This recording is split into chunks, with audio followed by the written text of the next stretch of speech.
Merry Christmas! Santa made a special visit to City Hall on Thursday night to help kick off the season of giving in Coon Rapids. Members of the police, fire, and public works departments helped collect donations from residents for several local nonprofits at the inaugural event. Those who stopped by also had a chance to see public safety vehicles up close and grab photos with Santa and the city's mascot, Rocky the Raccoon. If you missed the event and would still like to donate, collection boxes are set up inside City Hall for Toys for Joy, the ACBC Food Shelf, Granny's Closet, and the Alexandra House. Monetary donations are also accepted. The deadline to drop off items is Wednesday, December 13th. For more information on what's needed, just log on to the city's website, coonrapidsmn.gov.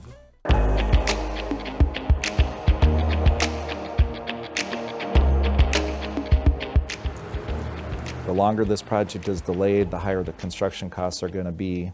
Anoka County has proposed to build a new Anoka County Jail off of Jackson Street and 4th Avenue. The current jail in downtown Anoka was built in 1983 and was originally designed for 130 inmates. Photos from inside the jail show substandard conditions.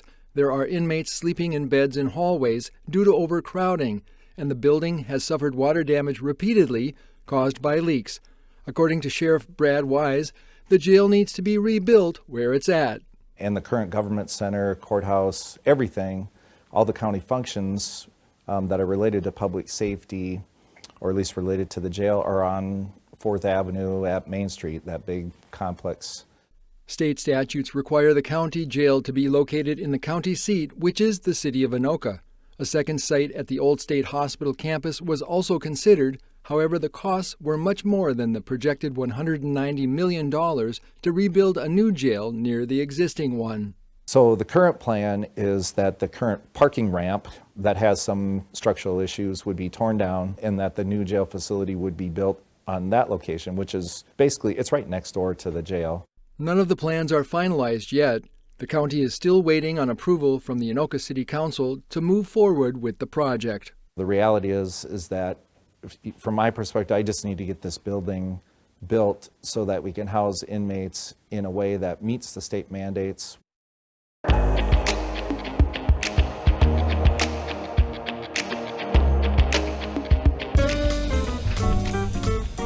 A big sign this week that the Coon Rapids Tree Lighting Festival is almost here. On Tuesday morning, crews moved the centerpiece of the celebration into place. The blue spruce, which stands 25 feet tall, will be lit up on Saturday, December 9th. The Tree Lighting Festival runs from 3:30 to 6 p.m. at Boulevard Plaza, which is located on the grounds of the Coon Rapids Ice Center.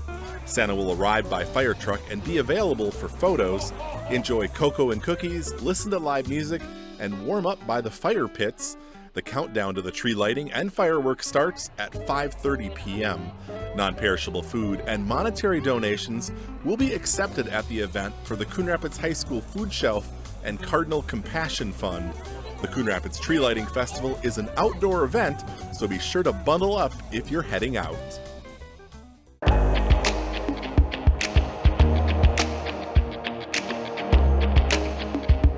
Here's a quick recap of the Tuesday, November 21st City Council meeting. There's a little bit of buzz surrounding a new ordinance approved by the City Council this week. On Tuesday night, the Council adopted an ordinance permitting beekeeping in the city following a 2-year pilot project. During the study, 2 longtime beekeepers, who are also residents, were allowed to keep hives at the community garden next to Fire Station 2 and the Westwater Treatment Plant. Others in the community will now be able to apply for a permit, which is expected to cost $115. City staff will have to sign off on the location of the hives on a property in order to alleviate nuisance issues for neighbors. The holiday shopping season is here. The City Council has proclaimed November 25th as Small Business Saturday in Coon Rapids. They are encouraging residents to support local businesses this holiday season and throughout the year. Another holiday tradition is almost here. The Coon Rapids Tree Lighting Festival will take place Saturday, December 9th from 3:30 to 6 p.m. at Boulevard Plaza, which is located on the grounds of the Coon Rapids Ice Center. Enjoy refreshments, pictures with Santa, live music, and fire pits. The tree lighting will culminate with fireworks. Non-perishable food and monetary donations will be accepted at the event for the Coon Rapids High School Food Shelf and Cardinal Compassion Fund.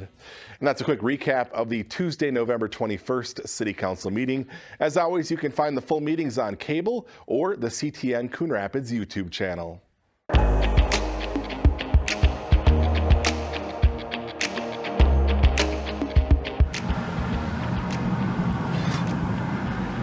I like to do things in baby steps. For artist and Coon Rapids resident Ben Johnson, that meant turning his garage into an art studio, complete with furnace. It's around, I'd say, anywhere to 1,700 to 2,100 degrees. Johnson has explored the artistry of glass blowing. Despite the present dangers, Ben says he respects the process. It's very physical. We're working with steel and metal tools. I'm the type that's into construction and like constructivism, so it was almost more fun to build a studio than it is to actually work the glass, if that makes sense. Go ahead and gently push. Ben often works with longtime friend and glass art enthusiast Micah Carithers. Today the plan is to create a complex piece. Go and blow a little bit, please.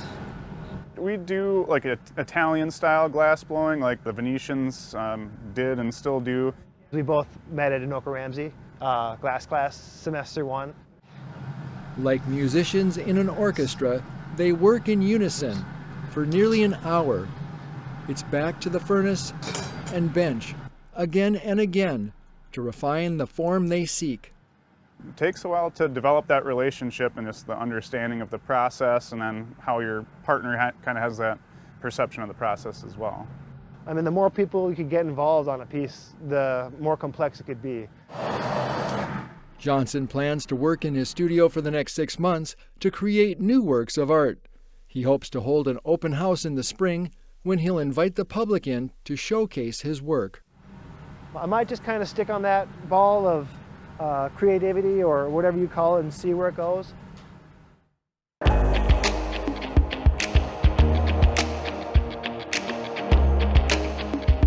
We identified through that study back in 2018 the third lane would benefit the systems. Residents turned out earlier this month to learn more about a project that will improve capacity and safety on Highway 10 in Coon Rapids.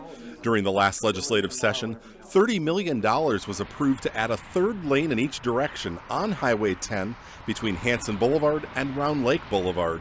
Right now, traffic gets jammed up at Hanson during peak travel periods. When those bottlenecks happen, a lot of folks are jumping off the trunk highway and overwhelming our network. The project is currently transitioning from preliminary to final design. And there's a lot of intricacies with the design. With this third lane, it kind of weaves. In some portions you're adding to the outside, then you're transitioning to the inside. We did that because there's a lot of environmentally sensitive areas adjacent to the project with Coon Creek. Noise walls are another component of the project. 4 of them are proposed, but owners of the properties that benefit from the noise walls will get the final say. So each wall gets voted on separately depending on which property gets affected. So there may be a combination of some walls get built, some don't. Final design work will continue into 2024 with construction starting next summer or fall.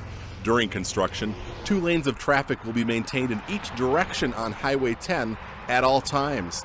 However, off-ramps at Hanson, Main Street, and Round Lake Boulevard will close, but not all at the same time. The county is interested in this because when we add that third lane, all of that traffic, the through traffic is trying to get through to Anoka and Ramsey and into Elk River, stay on the trunk highway where they are. So as a result, our local network will benefit as well.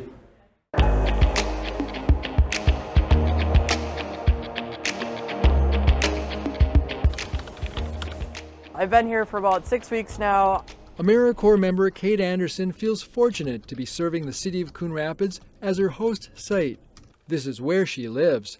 The state's Green Corps program, coordinated by the Minnesota Pollution Control Agency, placed Kate with the city of Coon Rapids, where she will fulfill a full-time position for 1 year. The Green Corps program requires 1,700 hours of service work to finish the program, and that can be split up a bunch of different ways. I mean, we could pop through City Hall and literally do it probably in 2 hours. Her time with the city is split between the Sustainability Department and Recycling, where she works on a number of initiatives, including outreach. Yeah, we have a really big need for volunteers at the recycling center. Bread in the bread bag can go in. The Green Corps provides Kate an allowance and training while she serves the city in a number of ways. For now, Kate's dumpster diving into the organics waste program. This whole one has just got coated receipt paper. That doesn't work. That's not compostable. The best way for us to audit our program is to get hands in and deep. What we're looking for is the behaviors of those who are using our program. Kate's work with the city's sustainability planner, Olivia Doro Hovland, focuses on reducing energy use. The real aim for our Green Corps member this year when it comes to energy efficiency and renewable energy is to just get the word out as much as possible and raise awareness for the programs that are available to our residents. Kate's Green Corps service runs through next August. She's currently finishing up a college degree in sustainability while also serving on the city's Sustainability Commission. I have a variety of different projects going all at the same time, so I can work on one thing for a little bit and then switch over and work on something else. She's doing great. It's really nice that she's come to us with some career background. It was a really good opportunity that popped up just at the right time.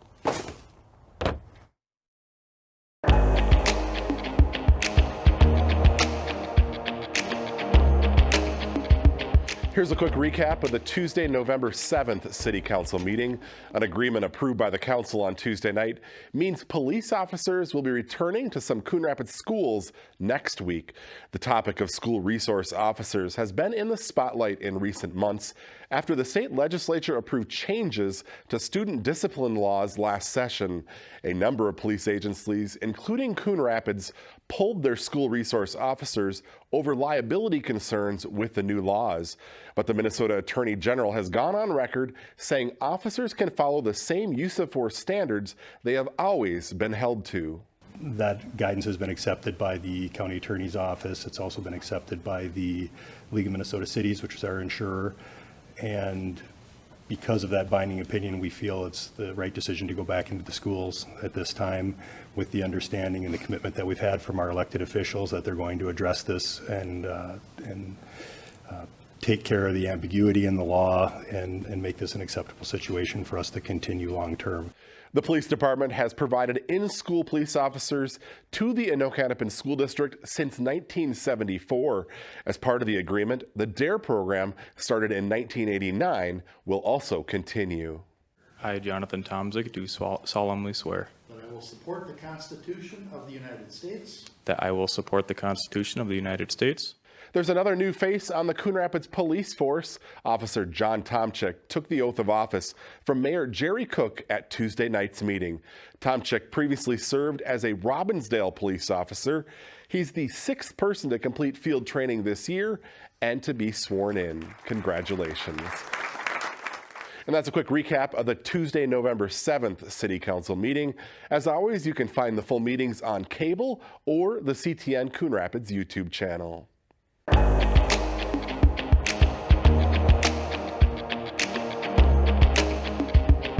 The makeup of the Anoka School Board will see a big change next year following Tuesday's election. 3 of the 6 school board seats were on the ballot, and none of the incumbents are returning. In District 1, Linda Hochman beats incumbent Aaron Hares-McCardle. Hochman received nearly 2,500 votes. Hares-McCardle got less than 2,000. In District 2, a very close one, but in the end, Zach Arco comes out 12 votes ahead of Susan Witt to win that seat. The seat is currently held by Board Chair Marcy Anderson, who did not seek re-election. And in District 5, a 3-way race there. Former Anoka Associate Superintendent Michelle Langenfeld received the most votes at 1,775. Scott Simmons came in second with about 1,400 votes, and Cyrus Wilson finished third. That seat is currently held by Board Vice Chair Nicole Hayes, who also did not seek re-election.